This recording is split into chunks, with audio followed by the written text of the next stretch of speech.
আজকের ভিডিওতে আপনারা জানতে পারবেন কোন কাজ করতে হবে রাতে শোবার আগে। কাঁচের না তামার না কাঁসার গ্লাস, কি ব্যবহার করবেন, কি শক্তিশালী মন্ত্র বলতে হবে, কি ঘটবে এই কাজটি করলে, কেন রাতে শোবার আগেই করতে হবে এই কাজ।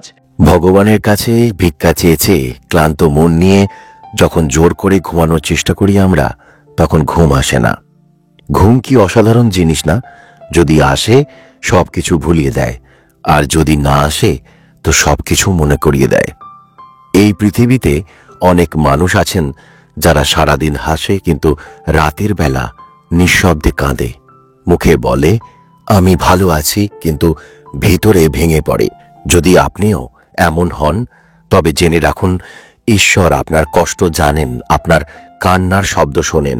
এমনকি যখন আপনি মুখ ফুটে কিছু বলেন না তখনও তিনি বোঝেন।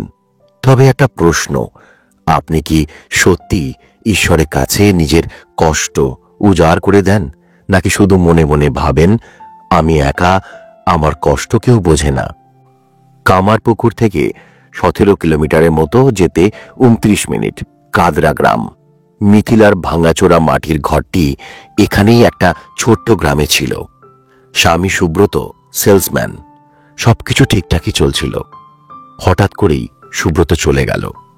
স্বামীর চলে যাওয়াতে ভেঙে পড়ল সংসার। হাতে টাকা পয়সা নেই, সেই সঙ্গে যন্ত্রণা আর সমাজের অবজ্ঞা মিলে যেন মিথিলাকে আর গুটিয়ে দিচ্ছিল। সারাদিন ঘরে বসে পেটে খিদে, চোখে জল নিয়ে কাটত মিথিলার দিনগুলো। বাড়িতে খাবার বলতে এক মুঠো চাল আর শুকনো ডাল। ছেলে অর্ঘর কান্না থামাতে কখনো জলের সাথে দু একটা মোটা চাল মিশিয়ে খেতে দিতেন। পাড়া প্রতিবেশী মিথিলাকে করুণা করলেও সাহায্যের হাত বাড়িয়ে দেয়নি কেউই। সবাই দূরে সরে গেছে। পরিস্থিতি আর সময় যত জটিল হয়েছে, আরো বেশি কঠিন হয়েছে মিথিলার জীবন। সময় যত খারাপ হয় তত তুমি মানুষ চিনতে শিখবে। ব্যস্ত এই শহর জুড়ে ভাসে অবিশ্বাসের ঢেউ।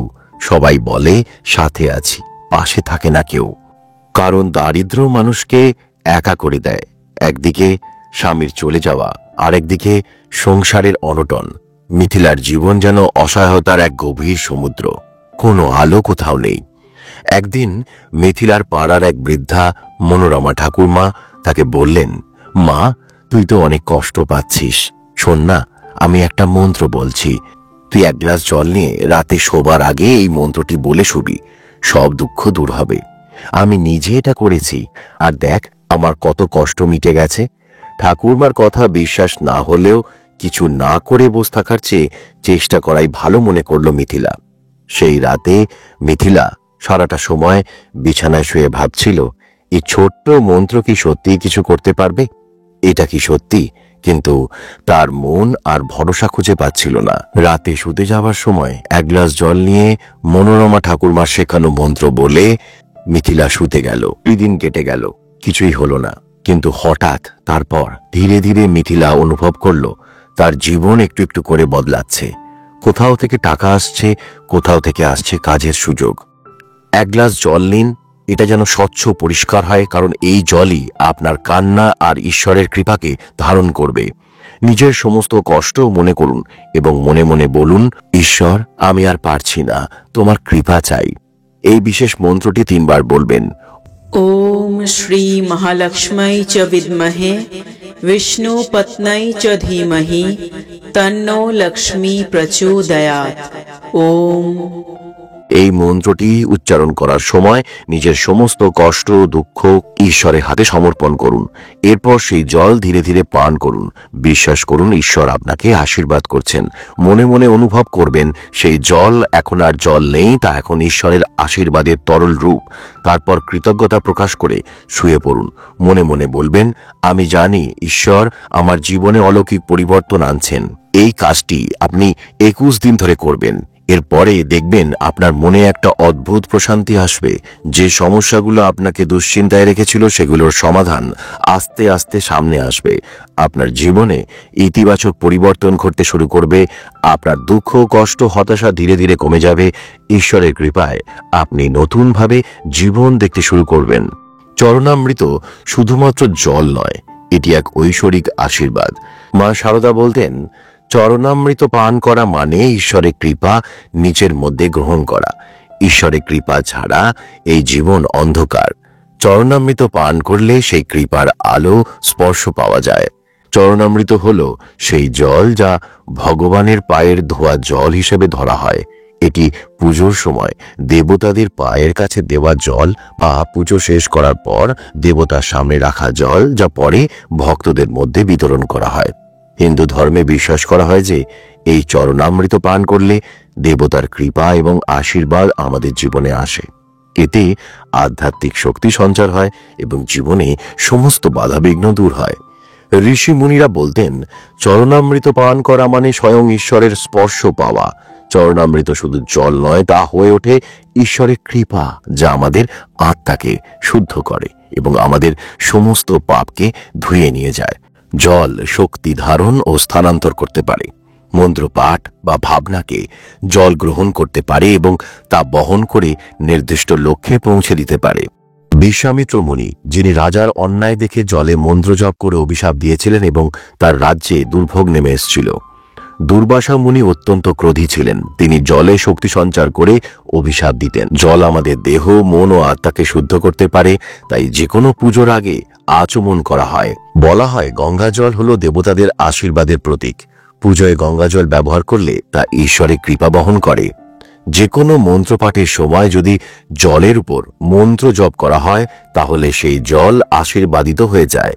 গঙ্গা, যমুনা, সরস্বতী, কাবেরী, গোদাবরী এই সব নদীর জলকে পাপ ও কষ্ট মোচনের শক্তি সম্পন্ন বলে মনে করা হয়। যখন কেউ ঈশ্বরের উদ্দেশ্যে জল নিবেদন করেন, মানে অর্ঘ্য দেন, তখন তা ঈশ্বরের কাছে প্রার্থনা পৌঁছে দেয়। পঞ্চামৃত স্নান, মন্দিরে দেবতাকে দুধ, মধু, ঘি, দই ও গঙ্গা জল দিয়ে স্নান করানো হয়। মন্দির থেকে পাওয়া প্রসাদী জল শরীর ও আত্মাকে পবিত্র করে। চরণামৃত পানের লাভ কি হয়? এটি পান করলে আত্মা পবিত্র হয়, এটি দেহে শুভ শক্তি সঞ্চার করে, এটি ঈশ্বরের আশীর্বাদ গ্রহণ করে। ঋগ্বেদেতে জলকে আপ বা দেবী শক্তি বলা হয়েছে, যা জীবন ধারণের মূল উপাদান। যজুর্বেদে বলা হয়েছে জলই জীবন, জলেই শক্তি, জলেই শুদ্ধি। ছাণ্ডোগ্য উপনিষদে বলা হয়েছে যে জল হল চেতন শক্তি বহনকারী এবং মন্ত্র পাঠের মাধ্যমে জলকে ঐশ্বরিক শক্তির বাহক বানানো হয়। ব্রহ্মপুরাণ ও বিষ্ণু পুরাণে বলা হয়েছে যে কোনো পুজোর আগে জল দিয়ে আত্মশুদ্ধি বা আচমন করা আবশ্যক। তন্ত্র শাস্ত্রে জলকে তরল শক্তি বলা হয়, যা মন্ত্র, প্রার্থনা ও আশীর্বাদের মাধ্যমে শক্তিশালী করা হয়। বৈজ্ঞানিকভাবেও প্রমাণিত যে জল স্পন্দন গ্রহণ করতে পারে। মন্ত্র পাঠ বা আশীর্বাদ করা হলে জল সেই শক্তি সংরক্ষণ করে এবং পান করলে তা দেহে ছড়িয়ে পড়ে। জল দিয়ে টোটকা করার কিছু প্রাচীন পদ্ধতি: রাতে শোবার আগে 1 গ্লাস জল রেখে মন্ত্র জপ করা, এতে নেতিবাচক শক্তি দূর হয়, সৌভাগ্য আসে। সূর্যোদয়ের আগে তামার পাত্রে জল পান করা, এটি শরীর ও মনের শুদ্ধি ঘটায়। তুলসী পাতা দিয়ে জল পান করা, এটি দুর্ভাগ্য দূর করে এবং পাপ মুক্তি দেয়। গঙ্গা জল ছিটিয়ে দেওয়া, এটি নেগেটিভ শক্তি তাড়িয়ে দেয়। মন্ত্র পাঠ করে জল পান করা, এতে মনের শক্তি ও আত্মবিশ্বাস বৃদ্ধি পায়। রাতে শোবার আগে মন্ত্রপাঠ করে জল পান করার জন্য সবচেয়ে উপযুক্ত হল কাঁসারের গ্লাস। প্রাচীন হিন্দু ধর্মগ্রন্থ ও আয়ুর্বেদ মতে কাঁসারের গ্লাসে জল পান করলে তা শরীর ও মন উভয়ের জন্য কল্যাণকর হয়। প্রাচীন কালে ঋষি মুনিরা জলের মধ্যে এমন এক অলৌকিক শক্তি দেখতে পেতেন, যা আশীর্বাদ এবং অভিশাপ দুই দিতে সক্ষম ছিল। যখন একজন ঋষি আশীর্বাদ দিতে চাইতেন, তিনি জল স্পর্শ করতেন বা সেই জল ভক্তদের মাথায় ছিটিয়ে দিতেন। আবার যখন কেউ পাপ করত বা অধর্মের পথে চলত, তখন অভিশাপ দেওয়ার সময়ও তারা জলের মাধ্যমেই সেই ক্রিয়া সম্পন্ন করতেন। হিন্দু ধর্মের প্রতিটি আচার অনুষ্ঠানে, পুজোতে, মন্ত্র পাঠে জল ব্যবহার করা হয়। পবিত্র গঙ্গার জল বা যে কোনো তীর্থস্থানের জলকে শুদ্ধ বলে মনে করা হয়, কারণ এই জল ঈশ্বরের আশীর্বাদ বহন করে। শ্রী রামকৃষ্ণদেব বলতেন, জল সবসময় পবিত্র, যেমন গঙ্গার জল।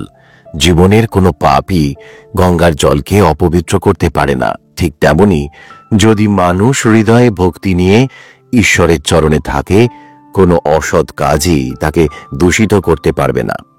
শ্রী রামকৃষ্ণদেব বলতেন, জল যেমন শুদ্ধতা বহন করে, ঠিক তেমনি ঈশ্বরের চরণধূলি বহন করে। সেই জল আমাদের আত্মাকে পবিত্র করে।